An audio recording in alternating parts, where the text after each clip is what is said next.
Hello, welcome to add a pinch by Shane. ഇന്ന് ഞാനൊരു brinjal fried recipe ആയിട്ടാണ് വന്നിരിക്കുന്നത്. ഈ റെസിപ്പി ഫോളോ ചെയ്ത് കഴിഞ്ഞാൽ അധികം എണ്ണമയമില്ലാത്ത നല്ല ക്രിസ്പി ആയിട്ടുള്ള ബ്രിഞ്ചോൾ ഫ്രൈ ഉണ്ടാക്കിയെടുക്കാം. പെട്ടെന്ന് തന്നെ ഉണ്ടാക്കിയെടുക്കാൻ പറ്റുന്ന വളരെ ടേസ്റ്റി ആയിട്ടുള്ള ഒരു റെസിപ്പിയാണിത്. അപ്പോൾ നല്ല ടേസ്റ്റി ആയിട്ടുള്ള ബ്രിഞ്ചോൾ ഫ്രൈ എങ്ങനെയാണ് ഉണ്ടാക്കിയെടുക്കുന്നതെന്ന് നോക്കാം. അപ്പം നമുക്ക് സ്റ്റാർട്ട് ചെയ്യാം. ഈ സൈസിലുള്ള ഒരു ബ്രിഞ്ചോളാണ് ഞാനിവിടെ ഫ്രൈ ചെയ്യാൻ പോകുന്നത്. ബ്രിഞ്ചോളിനെ കിങ് ഓഫ് വെജിറ്റബിൾസ് എന്നാണ് സാധാരണ പറയുന്നത്.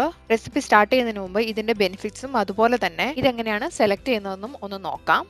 നമ്മൾ കടയിൽ പോകുമ്പോൾ പലരും ഈ വെജിറ്റബിളിനെ മാറ്റി വെക്കുകയാണ് സാധാരണ പതിവ്. പക്ഷേ ഇതിന്റെ കറക്റ്റ് ഗുണങ്ങൾ നമ്മൾ അറിഞ്ഞു കഴിഞ്ഞാൽ വീക്ക്ലി അറ്റ്ലീസ്റ്റ് വൺസ് എങ്കിലും നമ്മൾ ഇത് കഴിക്കാൻ തുടങ്ങും.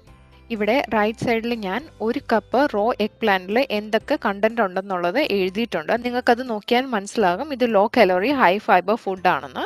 അതുകൊണ്ട് വെയിറ്റ് ലോസിന് ട്രൈ ചെയ്യുന്നവർ ഈ വെജിറ്റബിൾ യൂസ് ചെയ്യാവുന്നതാണ്. ചില ബ്രിഞ്ചോളുകൾ കുക്ക് ചെയ്ത് കഴിയുമ്പം അതിന് ചെറിയൊരു ബിറ്റർ ടേസ്റ്റ് കാണാറുണ്ട്. ഇത് മാറ്റുന്നത് എങ്ങനെയാണെന്നും അതുപോലെ തന്നെ അത് കുറവുള്ള ബ്രിഞ്ചോളുകൾ എങ്ങനെയാണ് സെലക്ട് ചെയ്യുന്നതെന്നുമാണ് ഇനിയുള്ള സെക്ഷനിൽ കാണിക്കുന്നത്.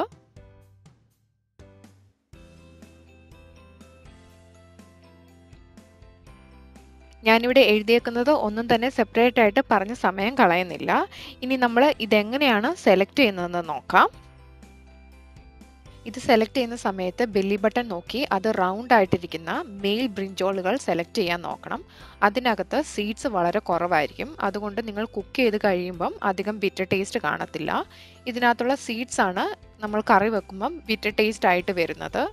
ഇവിടെ ഞാൻ മാർക്ക് ചെയ്തിട്ടുണ്ട് എന്താണ് ബെല്ലി ബട്ടൺ എന്ന്. ഞാൻ മെയിൽ ആൻഡ് ഫീമെയിൽ ബ്രിഞ്ചോളിന്റെ കമ്പാരിസൺ കൊടുത്തിട്ടുണ്ട്. നമ്മൾ ഫീമെയിൽ നോക്കുവാണെങ്കിൽ ആ ബെല്ലി ബട്ടൺ ഒരു ഡാഷ് പോലെ ഇരിക്കും, അല്ലെങ്കിൽ ചെറിയൊരു സ്ലിറ്റ് പോലെ ഇച്ചിരി നീണ്ടിരിക്കും. പക്ഷെ മെയിൽ ആവുമ്പം അത് നല്ല റൗണ്ടിലിരിക്കും. നല്ല വലിയ സൈസിലുള്ള ബ്രിഞ്ചോളുകൾക്ക് ഈ ഒരു ഡിഫറൻസ് നമുക്ക് പെട്ടെന്ന് കണ്ടുപിടിക്കാൻ പറ്റുകയുള്ളൂ. ബ്രിഞ്ചോൾ വളർന്നു വരുന്ന ഫ്ലവറിൻ്റെതും അതുപോലെ തന്നെ പോളിനേഷന്റെ ബേസിസിലുമാണ് ഞാനിവിടെ കാറ്റഗറൈസ് ചെയ്തിരിക്കുന്നത്. അല്ലാതെ ബയോളജിക്കലി ഇതിന് ജെൻഡർ ഇല്ല. നിങ്ങൾക്ക് ബ്രിഞ്ചോളിന്റെ ബെല്ലി ബട്ടൺ നോക്കി എടുക്കാൻ പറ്റുന്നില്ലെങ്കിൽ നല്ല ഷൈനി ആയിട്ടുള്ള ഒട്ടും ഡള്ളല്ലാത്ത ബ്രിഞ്ചോൾ സെലക്ട് ചെയ്താൽ മതി. ഇനി ഇതെങ്ങനെയാണ് ഫ്രൈ ചെയ്തെടുക്കുന്നതെന്ന് നോക്കാം. ഇവിടെ ഒരു പാത്രത്തിനകത്ത് ഞാൻ കുറച്ച് വെള്ളം എടുത്തിട്ടുണ്ട്. ഇതിനകത്തോട്ട് നമുക്ക് കുറച്ച് ഉപ്പ് ഇട്ട് കൊടുക്കാം.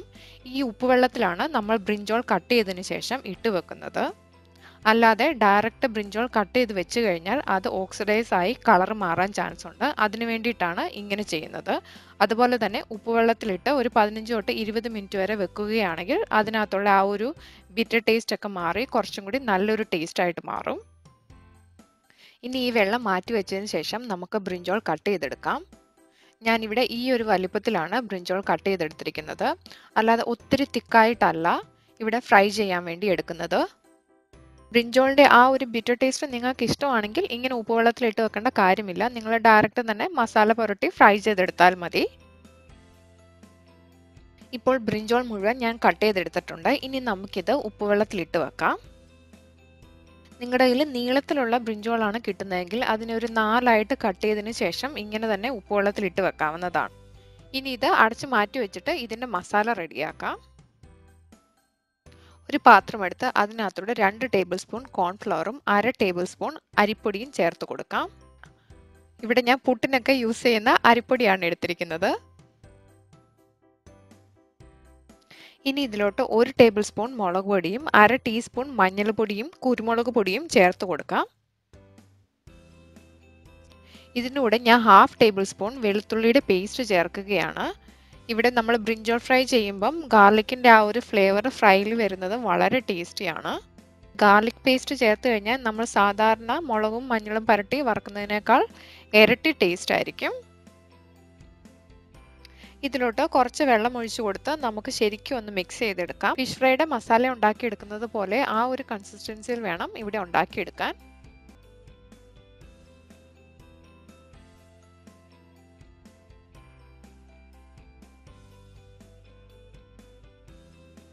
ഇപ്പോൾ ഇതിൻ്റെ മസാല ഞാൻ ശരിക്കും ഇളക്കി എടുത്തിട്ടുണ്ട്. ഇനി ഇതിലോട്ട് 1/2 ടീസ്പൂൺ ഉപ്പ് ചേർത്ത് കൊടുക്കാം.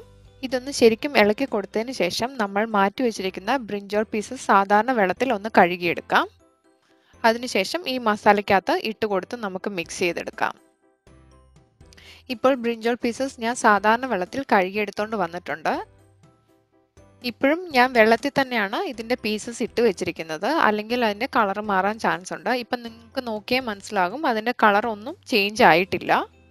ഇനി ഇത് നമുക്ക് ഓരോന്നും പിഴിഞ്ഞതിന് ശേഷം ഈ മസാലയ്ക്കകത്തോട്ട് ഇട്ട് കൊടുക്കാം.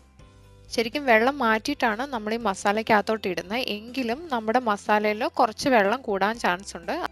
അതുകൊണ്ട് മസാല മിക്സ് ചെയ്തെടുക്കുന്ന സമയത്ത് കുറച്ച് തിക്കായിട്ട് വേണം ഉണ്ടാക്കിയെടുക്കാൻ.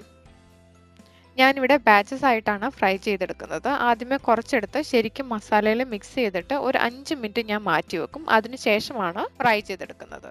ബ്രിഞ്ചോൾ ഇങ്ങനെ മസാലയിൽ മാരിനേറ്റ് ചെയ്ത് ഒത്തിരി നേരം വെക്കേണ്ട കാര്യമില്ല. നിങ്ങൾ ഒത്തിരി നേരം വെക്കുകയാണെങ്കിൽ ബ്രിഞ്ചോളിലുള്ള വെള്ളവും കൂടി ഇറങ്ങി മസാല പിന്നെയും ലൂസ് ആകാൻ ചാൻസ് ഉണ്ട്. അതുകൊണ്ട് മാക്സിമം ഒരു 5 മിനിറ്റ് വെച്ചാൽ മതിയാകും.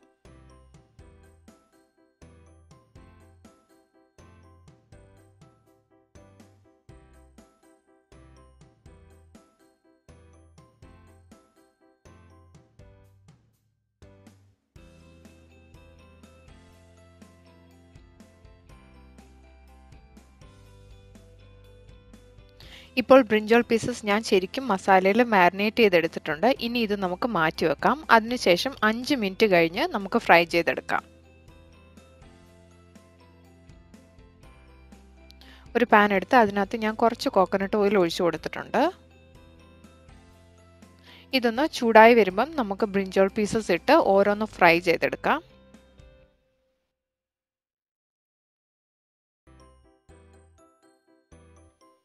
ഇപ്പോൾ എണ്ണ ചൂടായിട്ടുണ്ട്. നമുക്ക് ഓരോ പീസസ് ഇട്ട് കൊടുത്ത് ഫ്രൈ ചെയ്തെടുക്കാം.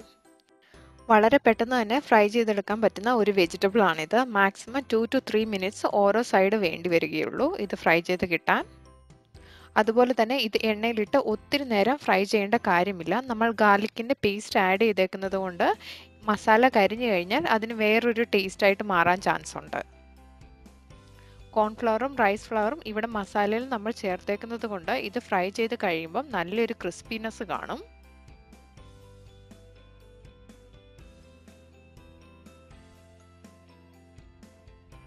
ഇപ്പോൾ ഒരു സൈഡ് റെഡി ആയിട്ടുണ്ട്. പയ്യെ ഇതൊന്ന് മറിച്ചിട്ട് കൊടുക്കാം. നമ്മൾ ഇങ്ങനെ ഫ്രൈ ചെയ്തെടുക്കുമ്പോൾ ഈ ചൂടായ എണ്ണയിലോട്ട് കുറച്ച് കറിവേപ്പിലയും കൂടി ഇട്ട് കൊടുത്തു കഴിഞ്ഞാൽ കുറച്ചും കൂടി ടേസ്റ്റ് കൂടും. എൻ്റെ വീട്ടിൽ എന്തെങ്കിലും പാർട്ടി ഉണ്ടെങ്കിൽ അതിന് വെജിറ്റേറിയൻസിനെയാണ് വിളിച്ചേക്കുന്നതെങ്കിൽ അവർക്ക് വേണ്ടി സ്പെഷ്യലായിട്ട് ഉണ്ടാക്കുന്ന ഒരു ഐറ്റമാണിത്.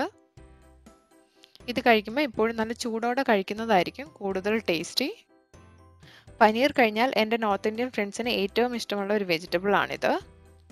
പാർട്ടിക്ക് വേണ്ടിയിട്ടാണ് ഞാൻ ഈ ഫ്രൈ ഉണ്ടാക്കുന്നതെങ്കിൽ എല്ലാം തന്നെ നേരത്തെ ഫ്രൈ ചെയ്തെടുത്തതിന് ശേഷം സെർവ് ചെയ്യുന്ന സമയത്ത് അവനിൽ വെച്ച് ഒന്ന് ചൂടാക്കി എടുക്കുകയാണ് സാധാരണ ചെയ്യുന്നത്.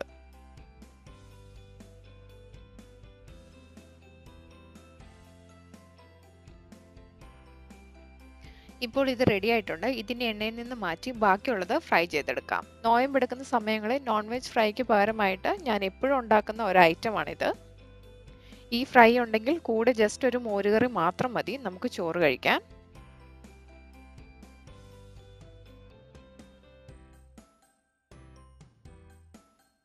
ഇതുപോലെ തന്നെ എല്ലാം ഫ്രൈ ചെയ്തതിന് ശേഷം നമുക്കൊരു സെർവിങ് പ്ലേറ്റിലോട്ട് മാറ്റാം. ഈ സെയിം മസാലയെ തന്നെ നമുക്ക് നീളത്തിൽ അരിഞ്ഞും ഫ്രൈ ചെയ്തെടുക്കാം. ഞാൻ അതും ഇവിടെ കാണിക്കുന്നുണ്ട്. ഇത് ഞാൻ വേറൊരു ദിവസം ഷൂട്ട് ചെയ്ത വീഡിയോ ആണ്. ഫസ്റ്റ് കുറച്ച് കറിവേപ്പില ഇട്ടതിന് ശേഷം മാരിനേറ്റ് ചെയ്ത നീളത്തിലരിഞ്ഞ പീസസ് ഇട്ട് കൊടുക്കാവുന്നതാണ്. എന്നിട്ട് ഫ്രൈ ചെയ്തെടുത്താൽ മതി.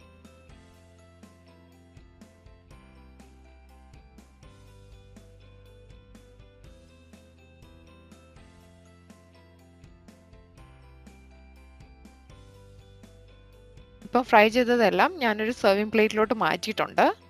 അപ്പോൾ ഇന്നത്തെ വീഡിയോ എല്ലാവർക്കും ഇഷ്ടമായെന്ന് കരുതുന്നു. ഇഷ്ടമായെങ്കിൽ ലൈക്ക് ചെയ്യാനും ഷെയർ ചെയ്യാനും സബ്സ്ക്രൈബ് ചെയ്യാനും മറക്കരുത്. അതുപോലെ തന്നെ തൊട്ടടുത്തുള്ള ആ ബെൽ ബട്ടൺ പ്രസ് ചെയ്യാൻ മറക്കരുതേ. അടുത്ത വീഡിയോ ആയിട്ട് വരുന്നിടം വരെ താങ്ക് യു.